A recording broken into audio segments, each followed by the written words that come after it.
Cinema എന്ന് പറയുമ്പം താങ്കളുടെ ഒരു ഭാഷയാണ് അല്ലേ? രാഷ്ട്രീയം എന്ന് പറയുന്നത് ഒരു നിലനിൽപ്പാണ് എന്ന് ഞാൻ പറഞ്ഞാൽ തെറ്റുമോ? നിലനിൽപ്പ് എന്ന് പറയാൻ വയ്യ. രാഷ്ട്രീയം എന്ന് പറയുന്നത് ഞാൻ എൻ്റെ കുട്ടിക്കാലം തൊട്ടേ ഞാൻ ശ്വസിച്ചു പോരുന്ന ഒരു കാര്യം കൂടിയാണ്.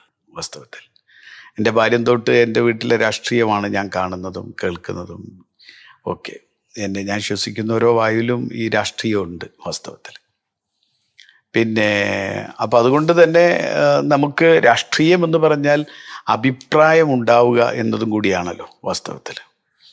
നമുക്ക് ഒരു കാര്യങ്ങളിൽ നാട്ടിൽ നടക്കുന്ന അല്ലെങ്കിൽ രാജ്യത്ത് നടക്കുന്ന അല്ലെങ്കിൽ ദേശത്തെക്കുറിച്ച് ലോകത്തെക്കുറിച്ച് നമുക്കൊരു കാഴ്ചപ്പാടുണ്ടാകുമ്പോൾ സ്വാഭാവികമായി നമുക്കൊരു രാഷ്ട്രീയം ഉണ്ടാവും. ഞാനതിനെ അങ്ങനെയാണ് കാണുന്നത്. അല്ല കേവലം ഒരു രാഷ്ട്രീയ പാർട്ടി എന്നതിനേക്കാൾ അപ്പുറത്ത് നമ്മുടെ ഒരു അഭിപ്രായം ഉണ്ടാവും. അതിലൂടെ നമുക്കൊരു നിലപാടുണ്ടാവും എന്ത് കാര്യത്തെക്കുറിച്ചും.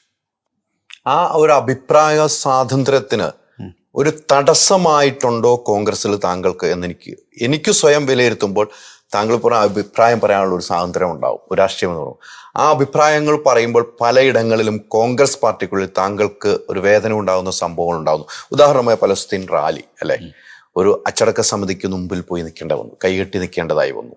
എന്തിനാണ് അങ്ങനെ നടത്തിയെന്ന് ചോദിക്കാൻ വന്നു. അസൻ പറഞ്ഞ ഒരു കാര്യം ഇപ്പോൾ ഓർക്കുന്നു.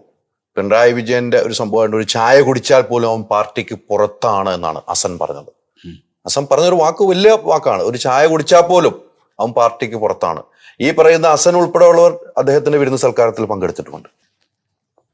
അല്ല, ഈ പലസ്തീൻ റാലിയുമായി സംബന്ധിച്ച് എന്താണെന്ന് വെച്ചാൽ പലസ്തീൻ റാലി പാർട്ടിയുടെ അഭിപ്രായം വളരെ കൃത്യമാണതിൽ.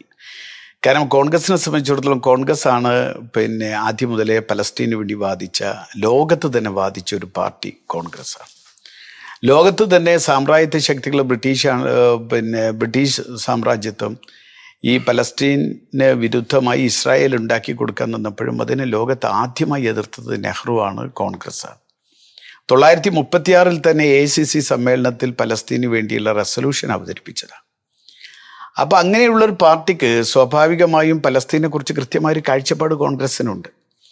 അപ്പോൾ കോൺഗ്രസ് ഈ റാലി നടത്താനൊക്കെ വൈകിപ്പോയി എന്നൊരു കാരണമാണ് വാസ്തവത്തിൽ പാർട്ടി അങ്ങനെ നടത്താത്തത് കൊണ്ടാണ് അന്ന് ആര്യാടൻ ഫൗണ്ടേഷൻ റാലി നടത്തേണ്ടി വന്നതും കാര്യങ്ങളൊക്കെ.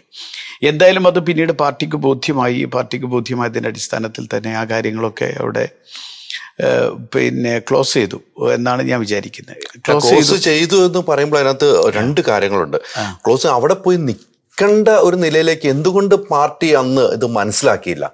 ആര്യാടൻ ഫൗണ്ടേഷൻ എന്ന് പറയുന്ന ഫൗണ്ടേഷൻ അവിടെ ഒറ്റയ്ക്കൊരു പോരാട്ടം, കോൺഗ്രസിനെ വെല്ലുവിളിച്ചൊരു പോരാട്ടം നടത്തിയെന്നാണ് അവർ വിലയിരുത്തിയത്, എന്നാണ് ഞാൻ വിലയിരുത്തിയത്. അത്തരമൊരു വെല്ലുവിളി നടത്താൻ മാത്രം ആര്യാടൻ ഷൗക്കത്ത് വളർന്നോ?